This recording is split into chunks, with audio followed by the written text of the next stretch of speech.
Olá, olá pessoal, tudo bom com vocês? Aqui é o professor Gabriel Zayed do canal do Estuda Mais e vamos começar por aqui a resolução de mais um exercício de Química. Mas antes não esqueça de se inscrever aqui no nosso canal no YouTube e de dar um like nesse vídeo caso você goste do nosso conteúdo.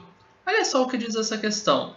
Qual que é o número de mols, o número de moléculas e o número de átomos em 100 gramas de gás carbônico? Nós temos aqui as massas molares do carbono e do oxigênio, que são os átomos que estão dentro da molécula de CO2. CO2 é a molécula de dióxido de carbono ou gás carbônico. Bom, a primeira coisa que a gente vai fazer aqui é calcular a massa molar que a gente tem para o CO2. Para fazer o cálculo da massa molar é bem simples. A gente vai precisar desses dados que eles são encontrados também na tabela periódica, mas que a questão já deu para a gente, que são as massas molares de carbono e de oxigênio. Lembrando que a massa molar sempre em gramas por mol, tá? É a unidade de medida da massa molar. E a gente vai pegar aqui, ó, carbono e oxigênio, que são os dois átomos que a gente tem dentro da molécula, na verdade, os dois elementos que temos dentro da molécula de dióxido de carbono. Com relação à quantidade de átomos, eu vou ter um átomo do elemento carbono e dois átomos do elemento oxigênio dentro da molécula de gás carbônico. Então, eu tenho um carbono e dois oxigênios. Você vai multiplicar a quantidade de átomos pela massa deles. A massa do carbono é 12 gramas por mol. Eu só vou copiar esse grama por mol já na resposta final, tá? E do oxigênio é a mesma coisa, são 16 gramas por mol. 2 vezes 16 é igual a 32 e 1 vezes 12 é igual a 12. Você vai somar essas massas para você encontrar a massa molar da molécula de dióxido de carbono, do CO2, que vai ser igual a 44 gramas por mol. O que significa isso? Significa basicamente que você tem 44 gramas de CO2 para cada 1 mol de CO2. Tá? Então, 44 gramas é uma massa que você vai ter não em uma molécula, mas em 1 mol de moléculas de dióxido de carbono, em 1 mol de CO2. Aí vem a questão, qual o número de mols? Mas qual o número de mols aonde? Em 100 gramas de gás carbônico. Então você vai colocar aqui não 44 gramas, mas com 100 gramas de CO2, qual vai ser o número de mols que você vai ter de dióxido de carbono? Bom, não sei quanto que vale esse X, mas para a gente descobrir é só a gente fazer uma regrinha de 3. Você vai pegar o X e multiplicar por 44, o que vai dar 44 vezes X. Do outro lado da igualdade, você vai fazer a outra multiplicação entre o número 100 e o número 1. Todo número vezes 1 é o próprio número, né? 100 vezes 1 é 100. O 44 que está multiplicando pelo x, ele tem que passar do outro lado da equação dividindo pelo 100. Assim a gente vai deixar o x isolado e vamos descobrir quanto que o x vale. O x ele vale 100 dividido por 44. O resultado dessa divisão entre 100 e 44 vai dar 2,27, tá?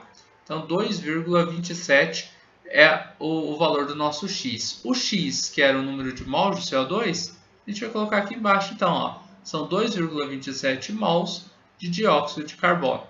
E nós terminamos por aqui a primeira parte da nossa questão. Lembrando que tem mais duas perguntas para a gente responder, tá?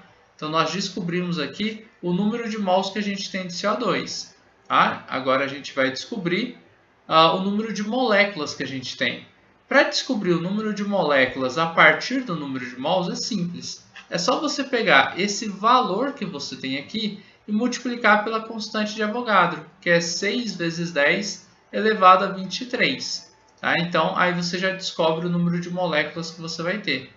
Então, olha só. Como que eu multiplico esse valor por 6 vezes 10 elevado a 23? Basicamente, você vai pegar o 2,27 e vai multiplicar pelo número 6.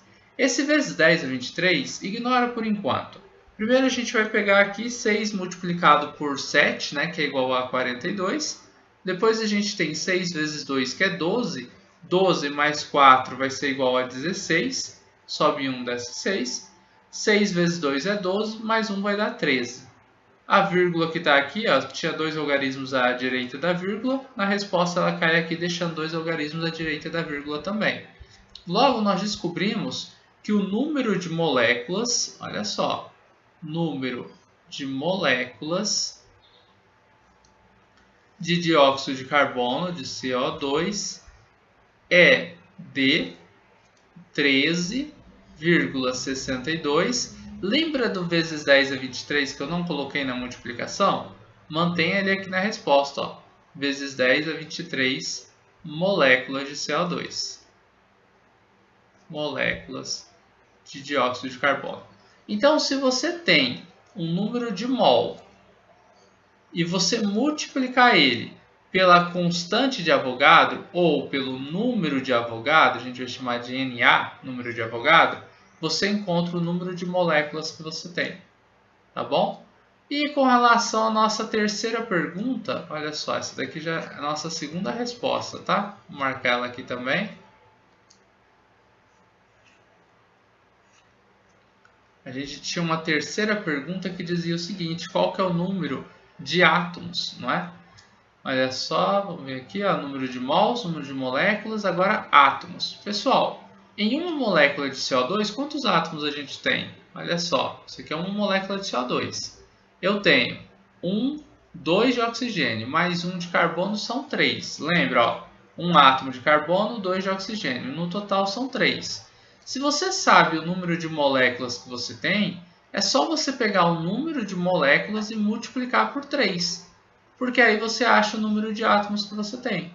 O número de moléculas é 13,62 vezes 10 elevado a 23, que você vai ter que multiplicar por 3. Esse vezes 10 a 23, novamente, deixa ele paradinho aqui, não mexe com ele. A gente vai copiar ele só na resposta, só aqui embaixo, tá? Vamos lá, 3 vezes 2 é quanto? É 6. 3 vezes 6 é quanto? 18. Sobe 1, desce 8. 3 vezes 3 é 9, mais 1 vai dar 10. 3 vezes 1 é 3, mais 1 vai dar 4. Então, 13,62 multiplicado por 3, ó, a vírgula desce aqui, vai dar 40,86. Vezes 10 elevado a 23, porque você não pode esquecer dessa base 10 elevado a expoente 23, tá? Então, esse valor aqui é o número de átomos. Isto aqui é a quantidade de átomos que a gente tem. De átomos em 100 gramas de dióxido de carbono. Ah, professor, são átomos de carbono ou de oxigênio? Os dois. Aqui são todos os átomos que a gente tem. São 40,86 vezes 10 elevado a 23 átomos que a gente tem no total, beleza? E aqui nós terminamos a resolução da nossa questão. Eu espero que vocês tenham compreendido o passo a passo da resolução desse exercício de química. Espero que vocês tenham gostado dessa videoaula. Se vocês gostaram, não esqueçam de deixar um like aqui e de compartilhar o link desta aula em suas redes sociais para que seus amigos também possam conhecer o canal do Estuda Mais. A gente vai se encontrar numa próxima aula, resolvendo outras questões de química. Um forte abraço e tchau, tchau!